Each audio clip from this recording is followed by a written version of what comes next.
Dans sa lettre annuelle, Larry Fink, PDG de BlackRock, s'inquiète de l'envolée de la dette américaine, qu'il considère comme une menace directe pour la suprématie du dollar en tant que monnaie de réserve mondiale. Il estime que cette instabilité croissante pourrait pousser les investisseurs vers le Bitcoin, perçu comme une réserve de valeur plus crédible. BlackRock détient désormais plus de 500 000 BTC via son ETF IBIT, qui a franchi les 50 milliards de dollars d'actifs sous gestion en un temps record. Fink évoque également l'essor inévitable de la tokenisation des actifs financiers traditionnels, à condition de résoudre les enjeux liés à la vérification d'identité.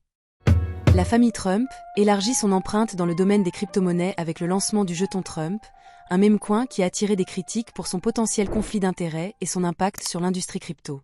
En janvier 2025, lors de son offre initiale, le projet a généré plus de 27 milliards de dollars de valeur marchande, ce qui a conduit à des interrogations sur l'intégrité du marché des crypto-monnaies.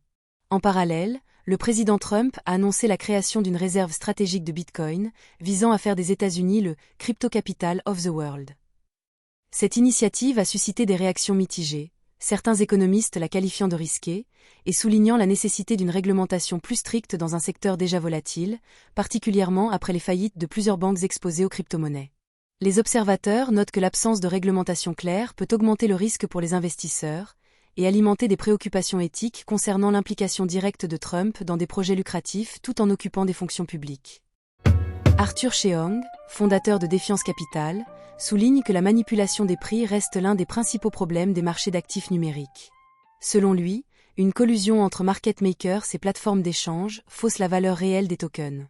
Il estime qu'il est souvent difficile de distinguer une demande organique d'une manipulation orchestrée. Cheong critique aussi l'inaction des échanges centralisés face à ce phénomène et décrit le marché des altcoins comme un « marché de mauvaise qualité », selon l'image du « market for lemon » de l'économiste George Akerlof, où l'asymétrie d'information favorise la domination de projets peu fiables. En 2025, 88% des tokens listés sur Binance ont vu leur valeur chuter, entraînant une désaffection croissante des investisseurs. Arthur Cheong avertit que sans réforme majeure, une grande partie du marché crypto restera peu propice à l'investissement dans un avenir proche. Le Canada devient le premier pays à introduire des ETF Solana avec possibilité de stacking, une avancée majeure validée par la Commission des valeurs mobilières de l'Ontario, OSC, qui a approuvé 4 gestionnaires d'actifs pour cette initiative. Ces ETF permettront d'investir dans des jetons SOL sur le long terme, tout en générant des récompenses supplémentaires grâce au stacking, promettant de meilleurs rendements par rapport à l'Ether. Cette décision pourrait avoir un impact significatif sur le marché de la crypto-monnaie, alors que la course aux ETF s'intensifie, avec des applications en attente aux États-Unis pour des ETF similaires. Parallèlement, le Solana montre des signes de force, avec un gain de plus de 20% récemment, et un prix qui flirte avec le seuil des $130. Toutefois, la blockchain fait face à des défis de scalabilité, exacerbés par une augmentation du trafic. C'est pourquoi Solaxi a été créé, en attendant la mise en place définitive de FireDancer, avec pour objectif d'améliorer cette situation en introduisant un protocole de scalabilité de couche 2, visant à réduire la congestion et à restaurer la rapidité d'exécution des transactions. Actuellement en phase de prévente, le SOLX a déjà levé plus de 30 millions de dollars, témoignant d'un grand intérêt du marché. En février 2025, P-Network a enfin ouvert son mainnet au public, permettant les premiers cas d'usage concrets de son jeton, principalement au sein de communautés P2P et d'applications vérifiées par KYC. Bien que le Picoin soit désormais échangeable sur des plateformes comme OKX, Bitget ou MEXC, son absence sur Binance reste notable malgré une forte demande.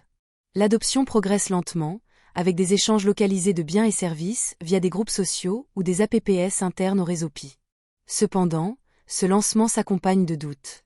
L'effondrement récent du projet Mantra a ravivé les inquiétudes autour du manque de transparence de certains projets blockchain, y compris P-Network. Des analystes mettent en garde contre une communication opaque qui pourrait compromettre la crédibilité du projet. Pour s'imposer durablement, P-Network devra renforcer la confiance en sa gouvernance et sa clarté stratégique, sous peine de suivre le même sort que des initiatives déchues du Web3.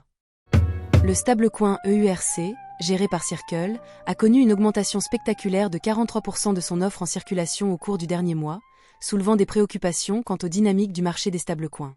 Cette performance impressionnante s'inscrit dans un contexte où le dollar américain montre des signes d'affaiblissement, poussant les investisseurs vers des alternatives plus stables. Avec cette hausse significative, Circle, qui est également l'émetteur de l'USDC, renforce sa position sur le marché des crypto-monnaies et son rôle en tant qu'acteur clé dans le secteur financier. Les fluctuations du dollar pourraient inciter plus de personnes à se tourner vers des actifs numériques comme le EURC, qui tentent d'offrir une valeur plus stable dans une économie mondiale incertaine. Une panne d'Amazon Web Services, AWS, a causé des interruptions majeures sur plusieurs plateformes de crypto-monnaies, notamment Binance et KuCoin. Cet incident a entraîné une suspension temporaire des retraits sur ces échanges, révélant la dépendance croissante des services de crypto-monnaies envers les infrastructures de cloud computing. Binance, le plus grand échange de crypto-monnaies au monde, ainsi que KuCoin, qui est également bien établi, ont connu des interruptions de service en raison de cette panne, soulignant les risques opérationnels potentiels liés à l'utilisation de solutions cloud pour les transactions financières. Bien que les services aient été rétablis rapidement, cet événement met en lumière les vulnérabilités inhérentes à l'interconnexion des technologies dans le domaine des crypto-monnaies. Kraken, la plateforme d'échange de crypto-monnaies fondée en 2011, fait une avancée majeure en lançant le trading sans commission pour les actions et les ETF cotés aux États-Unis, dans 10 États américains. Cette initiative marque une première pour Kraken, qui, jusqu'à présent, se concentrait principalement sur les actifs numériques. En plus de renforcer sa présence dans le secteur des cryptoactifs, Kraken s'engage à élargir ses services en dehors des crypto-monnaies, répondant ainsi à la demande croissante des investisseurs traditionnels. Les clients peuvent désormais accéder à un éventail d'actions américaines et d'ETF, profitant d'une diversification des investissements sans frais de transaction. Cette décision s'inscrit dans une stratégie plus large de Kraken pour conquérir le marché des investissements traditionnels tout en continuant à se développer en tant que leader dans le domaine de la crypto-monnaie.